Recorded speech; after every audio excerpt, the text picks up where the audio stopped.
આજે આપણે જોઈશું 8 અંકો સુધીની સંખ્યાઓના સંખ્યાત્મક અને સંખ્યા નામ, અંકોની સ્થાન કિંમત અને વિસ્તૃત રૂપ.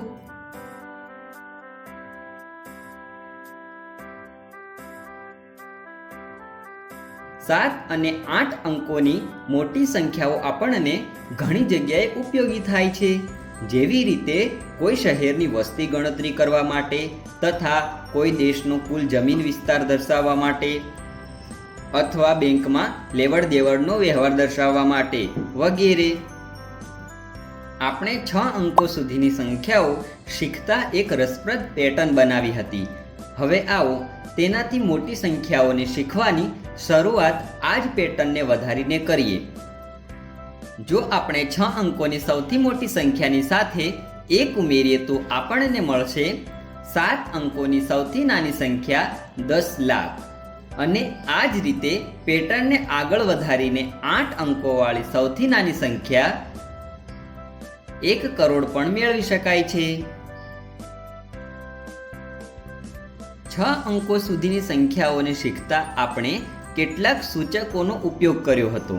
જો તેમાં એક બીજો અંક વધારીએ તો આપણને 7 અંકવાળી સંખ્યાઓ મળશે.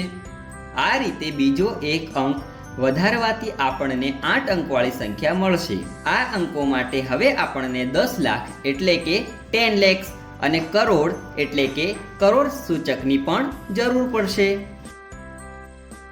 સ્થાન પર આધારિત અંકોના મૂલ્યને સ્થાન કિંમત કહે છે, જે તમને ખબર હશે.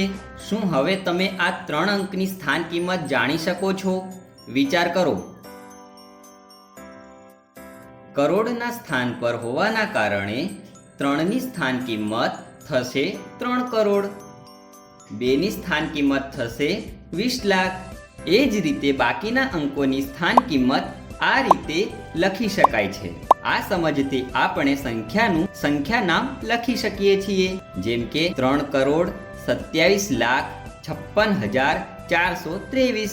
એ જ રીતે સંખ્યાનું વિસ્તૃત રૂપ આ રીતે પણ લખી શકાય છે. આ સ્વરૂપથી આપણે એ જાણી શકીએ છીએ કે આ સંખ્યામાં 3 1 કરોડના જૂથ છે, 2 10 લાખના જૂથ છે, આ જ રીતે 7 1 લાખના જૂથ છે, 5 10,000ના જૂથ છે, 6,000ના જૂથ છે, 400ના જૂથ છે, 2 10ના જૂથ છે અને 3 1ના જૂથ છે. ઘણા બધા ચિહ્નો અને સંખ્યાઓને જોઈને અહીંયા કઈ પ્રક્રિયા પહેલા કરવી તે સમસ્યા જરૂર ઉદ્ભવે છે. તેને દૂર કરવા માટે કૌંસનો ઉપયોગ એક મહત્વપૂર્ણ સાધન છે.